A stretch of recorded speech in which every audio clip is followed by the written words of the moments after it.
ನಮಸ್ಕಾರ, ನಾನು ದೀಕ್ಷಾ ಬಂಗೇರ. ಗಾಳಿ ಹನಿಗಟ್ಟಿ ಸುಳಿಗಾಳಿ ಮಳೆ ತಂದ ಫೆಂಗಲ್ ಇಂದಿನ ಸುದ್ದಿಗೆ ಸ್ವಾಗತ. ಮುಂಗಾರು ಮಳೆಯಾಟ, ಹಿಂಗಾರು ಸುಳಿದಾಟ, ಹೀಗಿದ್ದು ಏನಿದು ಕೊಡಸುರಿ ಮಳೆ, ನೋಡೋಣ ಬನ್ನಿ. ಫೆಂಗಲ್ ಚಂಡಮಾರುತವು ಬಂಗಾಳ ಕೊಲ್ಲಿಯಿಂದ ಸುಳಿ ಸುತ್ತಿ ಬಂದು ಪಾಂಡಿಚೇರಿ ಮತ್ತು ಚೆನ್ನೈನ ನಡುವೆ 3 ದಶಕದ ಬಳಿಕ ಅತಿ ಹೆಚ್ಚಿನ ಮಳೆಯನ್ನು ಸುರಿಸಿದೆ. ನವೆಂಬರ್ 29ರ ಮಧ್ಯಾಹ್ನ 2:30 ಗಂಟೆಗೆ ಬಂಗಾಳ ಕೊಲ್ಲಿಯಲ್ಲಿ ಹುಟ್ಟಿದೆ ಈ ಫೆಂಗಲ್. ಅದಕ್ಕೆ ಹುಟ್ಟುವುದಕ್ಕೆ ಮೊದಲೇ ಹೆಸರು ಇಡಲಾಗಿತ್ತು. ತಮಿಳುನಾಡಿನ ಟ್ರಿಮ್ಕಾಮಲಿಯಿಂದ 310 ಕಿಲೋಮೀಟರ್ ಕೊಂಗಣ ಇಲ್ಲವೇ ಆಗ್ನೇಯದಲ್ಲಿ ಬಂಗಾಳ ಕಡಲಿನಲ್ಲಿ ಈ ಚಂಡಮಾರುತವು ಚಂಡಿ ಹಿಡಿಯುವ ಮಗುವಿನಂತೆ ಹುಟ್ಟಿದೆ. ಎಲ್ಲಿ ಮಳೆಗೆ ಜನರು ಚಂಡಿ ಮುದ್ದೆಯಾಗುತ್ತಾರೆ, ಚಂಡಿ ಪುಂಡಿಯಾಗುತ್ತಾರೆ, ಆ ಪ್ರದೇಶವನ್ನು ಹುಡುಕಿ ಆವರಿಸಿ ಬಂದು ಫೆಂಗಲ್ ತನ್ನ ದಂಗಲ್ ನಡೆಸಿದೆ. ಆಕಾಶವೇ ದಂಗದ್ ಸುರಿದಂತೆ ಬಂಗಾಳ ಕೊಲ್ಲಿಯಿಂದ ಅರಬ್ಬಿ ಸಮುದ್ರದವರೆಗೂ ಮಳೆಯೋ ಮಳೆ. ಮೂಡಣ ಕರಾವಳಿಯಲ್ಲಿ 3 ದಶಕದ ದಾಖಲೆ ಮುರಿದ ಮಳೆ. ಪಡುವಣ ಕರಾವಳಿಯಲ್ಲಿ ಹಿಂಗಾರು ಮಳೆಗೆ ಯಾಕೆ ಹೆದರುವುದಿಲ್ಲ ನೋಡೋಣ ಎನ್ನುವಂತೆ ಸುರಿದ ಮಳೆ. ಭಾರೀ ಗಾಳಿ ಸೊನ್ನೆಯಾದಾಗ ಇಲ್ಲವೇ ಗಾಳಿಯು ತೀರಾ ವಿರಳವಾದಾಗ ಅಲ್ಲಿಗೆ ದಟ್ಟ ಗಾಳಿಯು ನುಗ್ಗಿ ಬರುತ್ತದೆ. ಅದು ಖಾಲಿ ಪ್ರದೇಶಕ್ಕೆ ಬಂದು ಜಾಗ ಹಿಡಿಯುವ ಆತುರದಲ್ಲಿ ಇರುವುದರಿಂದ ಅದರ ವೇಗವೇ ಗಾಳಿಯನ್ನು ಬಿರುಗಾಳಿ, ಸುಂಟರಗಾಳಿ, ಚಂಡಮಾರುತ ಎಂಬಿತ್ಯಾದಿಯಾಗಿ ಬದಲಾಯಿಸುತ್ತದೆ. ಅದು ಯಾವುದೇ ಕರಾವಳಿಗೆ ಅದೇ ವೇಗದಲ್ಲಿ ನೋಡ್ತೇನೆ ಒಂದು ಕೈ ಎಂದು ಬರುವಾಗ ಮೋಡಗಳನ್ನು ಬಗಲಿಗಿಟ್ಟುಕೊಂಡು ಬಂದು ಮಳೆ ಸುರಿಸುತ್ತದೆ. ಈ ಫೆಂಗಲ್ ತರುವ ಗಾಳಿ ಮಳೆಯು ಭಾರತ ಮತ್ತು ಶ್ರೀಲಂಕಾದ ಮೇಲೆ ಈಗಾಗಲೇ ಕಿಡ್ಕ, ತತ್ತೋ, ತರಿಕಿಟ ಎಂದು ಹಾರತೊಡಗಿದೆ. ಆದರೆ ಫೆಂಗಲ್ ವೇಗವು ಕಡಿಮೆಯಾಗಿದೆ. ಜಾಗತಿಕ ಹವಾಮಾನ ಸಂಸ್ಥೆಯು ಏಷ್ಯಾ ಹಾಗೂ ಪೆಸಿಫಿಕ್ ವಲಯದ ಹಣಕಾಸು ಮತ್ತು ಸಾಮಾಜಿಕ ಕಮಿಷನ್ನ ಸಹಾಯದಿಂದ ಬಡಗಣ ಹಿಂದೂ ಮಹಾಸಾಗರದ ಸೈಕ್ಲೋನ್ಗಳಿಗೆ ಹೆಸರು ಇಡುವ ಕೆಲಸವನ್ನು ಮಾಡುತ್ತದೆ. 2000ರಲ್ಲಿ ಓಮನ್ನ ಮಸ್ಕತ್ನಲ್ಲಿ ಸದಸ್ಯ ದೇಶಗಳು ಸಭೆ ಸೇರಿ ಈ ಬಗೆಗೆ ತೀರ್ಮಾನ ತೆಗೆದುಕೊಂಡಿದ್ವು. ಆರಂಭದಲ್ಲಿ ಭಾರತ ಸಹಿತ ಇದರಲ್ಲಿ 8 ದೇಶಗಳು ಮಾತ್ರ ಇದ್ವು. ಈಗ ಅದಕ್ಕೆ ಇನ್ನಷ್ಟು ದೇಶಗಳು ಸೇರಿವೆ. ಈ ಫೆಂಗಲ್ ಅನಾಹುತಕ್ಕೆ ಮೊದಲೇ ನಾಮಕರಣ ಮಾಡಿದ ದೇಶ ಸೌದಿ ಅರೇಬಿಯಾ. ಅರೇಬಿಯಾ ಭಾಷೆಯಲ್ಲಿ ಅದನ್ನು ಅಸಡ್ಡೆ, ಅನಾಧಾರ ಎಂದು ಅರ್ಥವಿದೆ. ನಾವು ಅಸಡ್ಡೆ ಮಾಡಲು ಹೋದರೆ ಫೆಂಗಲ್ ಬಿಡುತ್ತದೆಯೇ? ಮಂಗಳೂರಿನವರಿಗೂ ಶಾಲೆಗಳನ್ನು ಮುಚ್ಚುವಂತೆ ಮಾಡುವ, ಚೆನ್ನೈ, ಪಾಂಡಿಚೇರಿ ಸುತ್ತ ಕೆಲವರನ್ನು ಸೀದಾ ಕೈಲಾಸ ಸೇರಿಸಿದ ತಾಕತ್ತು ಈ ಫೆಂಗಲ್ ಚಂಡಮಾರುತದ್ದಾಗಿದೆ. ಭಾರತದಲ್ಲಿ ಮುಂಗಾರು ಮಳೆಯು ವಂಕಣ ಇಲ್ಲವೇ ನೈಋತ್ಯ ಮಾರುತದಿಂದ ಜೂನ್ ಆರಂಭದಿಂದ ತೊಡಗಿ ಅಕ್ಟೋಬರ್ ಮೊದಲನೆಯ ವಾರದವರೆಗೆ ಸುರಿಯುತ್ತದೆ. ಈ ಮಳೆಯು ಇಡೀ ಭಾರತದಲ್ಲೇ ಜೋರು, ಕೆಲವೆಡೆ ಮಾತ್ರ ಅಲ್ಪ ಎಂದು ಬರುವುದರಿಂದ ಇದನ್ನು ಮುಂಗಾರು ಮಳೆ ಎಂದು ಕರೆಯುತ್ತಾರೆ.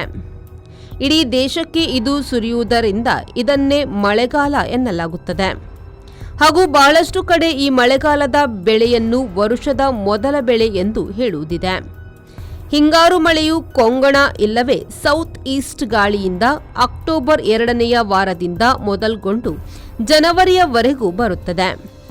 ಈ ಮಳೆಯು ತೆಂಕಣ ಭಾರತದ ಪೂರ್ವ ಕರಾವಳಿಯಲ್ಲಿ ಜೋರು ಮಳೆ ತರುತ್ತದೆ. ಉಳಿದಂತೆ ಇಡೀ ದೇಶದ ಮೇಲೆ ಈ ಮಳೆಯ ಪರಿಣಾಮ ಕಡಿಮೆ ಇರುವುದರಿಂದ ಇದು ಹಿಂಗಾರು. ನಮ್ಮ ಸುತ್ತ ಹಲವು ನೀರಿನ ಕಾರ್ಗಳು ಇದ್ದರೂ ನಾವು ಕಾರುಗಳು ಹಾರಿಸುವ ಮಳೆ ನೀರಿಗೆ ಮಾತ್ರ ಕಣ್ಣು ನೆಟ್ಟಿದ್ದೇವೆ. ಅದೇಕೆ ಎನ್ನುತ್ತಾ ಇದರತ್ತ ಗಮನಿಸಿ. ಕಾರ್ ಎಂದರೆ ಮಳೆ ನೀರು ಎಂದೇ ಅರ್ಥ.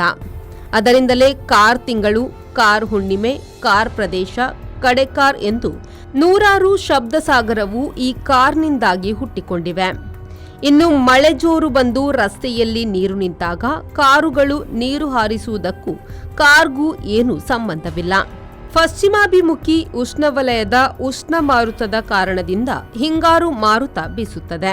80ರಿಂದ 350 ಉತ್ತರ ಅಕ್ಷಾಂಶಗಳ ನಡುವೆ ಬೀಸುತ್ತದೆ. ಹಿಂಗಾರು ಮಳೆಯು ಕೆಲವೊಮ್ಮೆ ಬಾಂಗ್ಲಾದೇಶ ಮತ್ತು ಹಿಂದೂ ಮಹಾಸಾಗರದ ನಾನಾ ದ್ವೀಪಗಳ ಮೇಲೆ ತನ್ನ ಪ್ರಭಾವವನ್ನು ಬೀರುವುದಿದೆ. ಇನ್ನು ಈ ಇಂಗ್ಲಿಷ್ನ ಮಾನ್ಸೂನ್ ಕೂಡ ಅರೇಬಿಕ್ ನುಡಿ ಮೌಸಿಮ್ನಿಂದ ಬಂದಿದೆ. ಅದು ಭಾರತದಲ್ಲಿ ಮೌಸಮ್ ಆದರೂ ಮುಂಗಾರು ಎಂಬ ನುಡಿಗೆ ವಿಶೇಷ ದ್ರಾವಿಡ ಕನ್ನಡದ ಮೆರುಗು ಇದೆ. ಮುನ್ಕಾರ್ ಎಂದರೆ ಮೊದಲಿನ ಮಳೆ, ಹಿನ್ಕಾರ್ ಎಂದರೆ ಹಿಂದುಗಡೆಯಿಂದ ಎಂದರೆ ಆನಂತರ ಬರುವ ಮಳೆ ಎಂದರ್ಥ. ಆರಂಭದ ನಾವಿಕರು ಹಾಯಿ ಹಡಗುಗಳಲ್ಲಿ ಹೋಗುವಾಗ ಈ ಗಾಳಿಗಳ ಕಾಲವನ್ನು ಮತ್ತು ಬೀಸುವಿಕೆಯನ್ನು ಸರಿಯಾಗಿ ಲೆಕ್ಕ ಹಾಕಿ ದಾಖಲಿಸಿದ್ದಾರೆ. ಭಾರತ, ಪರ್ಷಿಯನ್ ಕೊಲ್ಲಿಯ ದೇಶಗಳು, ಕೆಂಪು ಸಮುದ್ರದ ಆಚೀಚೆ ಮುಖ್ಯವಾಗಿ ಹೆಚ್ಚು ವ್ಯಾಪಾರಿ ಹಡಗುಗಳು ಓಡಾಡಲು ಕಾರಣ ಇಲ್ಲಿಯ ಅನಾನುಕೂಲಕರ ವಾಯು ಬೀಸುವಿಕೆ. ಅರಬ್ಬಿ ಸಮುದ್ರದಲ್ಲಿ 6 ತಿಂಗಳು ಆ ಕಡೆಯಿಂದ ಈ ಕಡೆಗೆ, 6 ತಿಂಗಳು ಈ ಕಡೆಯಿಂದ ಸಂಚರಿಸಲು ಬೇರೆ ಯಾವುದೇ ಸಮುದ್ರಕ್ಕಿಂತ ಹೆಚ್ಚು ವಾಯುವಿನ ಅನುಕೂಲತೆ ಇತ್ತು. ಬಹುಸುತ್ತ ಭೂಮಿಯೇ ಆವರಿಸಿದಂತಿದ್ದರೂ ಮೆಡಿಟರೇನಿಯನ್ ಸಮುದ್ರದಲ್ಲಿ ಕೂಡ ನಿಶ್ಚಿತ ಕಾಲದಲ್ಲಿ ಸುಸೂತ್ರ ಸಂಚಾರ ಸಾಧ್ಯವಿರಲಿಲ್ಲ. ಗಾಳಿಗೂ ಮಳೆಗೂ ಹವಾಮಾನ ವೈಪರೀತ್ಯಗಳಿಗೂ ಸಂಬಂಧವಿರುವುದು ಮೊದಲಿಗೆ ಹಡಗುಯಾನಿಗಳಿಂದಲೇ ಗೊತ್ತಾದುದು. ಆನಂತರ ವಿಜ್ಞಾನಿಗಳು ಆ ವಿಷಯವನ್ನು ಕೈಗೆ ತೆಗೆದುಕೊಂಡು ಸಂಶೋಧನೆಯನ್ನು ಮಾಡುತ್ತಾ ಸಾಗಿದ್ದಾರೆ. ಈಗಂತೂ ಆಧುನಿಕ ತಂತ್ರಜ್ಞಾನವು ಇದಕ್ಕೆ ಸೇರಿಕೊಂಡಿರುವುದರಿಂದ ಚಂಡಮಾರುತಗಳನ್ನು 1 ವಾರಕ್ಕೆ ಮುನ್ನದಾಗಿಯೇ ಗುರುತಿಸುವುದು ಸಾಧ್ಯ.